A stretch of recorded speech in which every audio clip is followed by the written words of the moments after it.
All right, the beautiful streak of weather continues. It's getting hot. Yeah, folks out there were obviously enjoying the sunshine. Folks in downtown Cleveland just loved that game over at Progressive Field. It was beautiful. More to come, friends. It is going to be kind of a beautiful stretch that we have coming our way.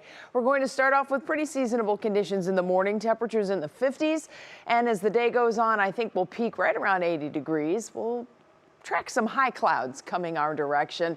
And all of that, of course, has to do with this. This is Tropical Storm Imelda and Hurricane Umberto. Umberto has seen some fluctuation in its intensity over the last 24 hours, but we're finally starting to see Tropical Storm Imelda coming together, not only organizationally, but also with strength. And we are anticipating both of these storms to continue on a northerly track and then take a right-hand curve and head out to sea. Now, it's very interesting to note that they're running into some drier air that's here in the eastern half of the country. That's our dry air that we have in place.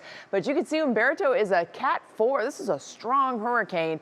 And as it moves north, it will sideswipe Bermuda and then head up into the North Atlantic. Meanwhile, it's going to be pulling Imelda as well. And if you just focus in on this tiny little island of Bermuda, the island itself is only 21 square miles. And they have two hurricanes that are coming their way in a period of about 24 hours. So Tuesday and Tuesday night, Umberto is going to sideswipe. I don't think they will be in the eye of the storm, but they will have some pretty decent impacts from it.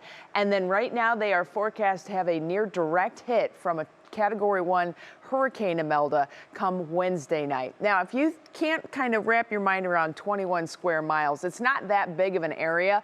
There's the island. You see it? You can hardly even pick it out in the middle of the ocean there. But if we come a little closer to home and we put in 21 square miles, we come up with North Royalton. The city of North Royalton is about 21 square miles.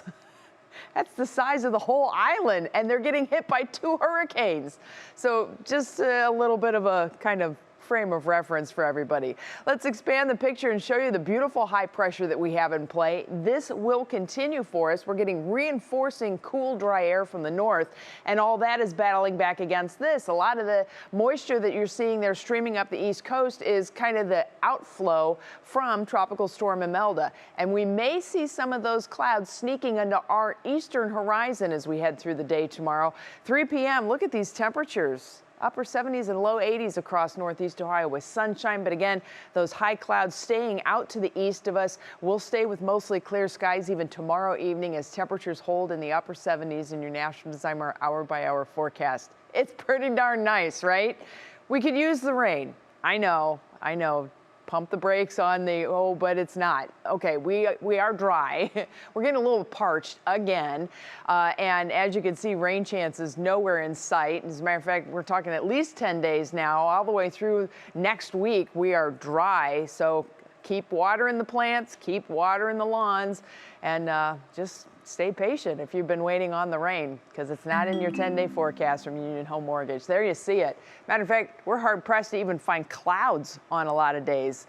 I know this is not a bad thing. Temperatures are going to be holding in the 70s. We will have that cooler air that moves in midweek, but then right back toward 80 degrees for next weekend. Boy, the busiest guy in the newsroom tonight, Nick. Well, one of the busiest guys in the newsroom, right? He'll be joining us next with a recap on sports.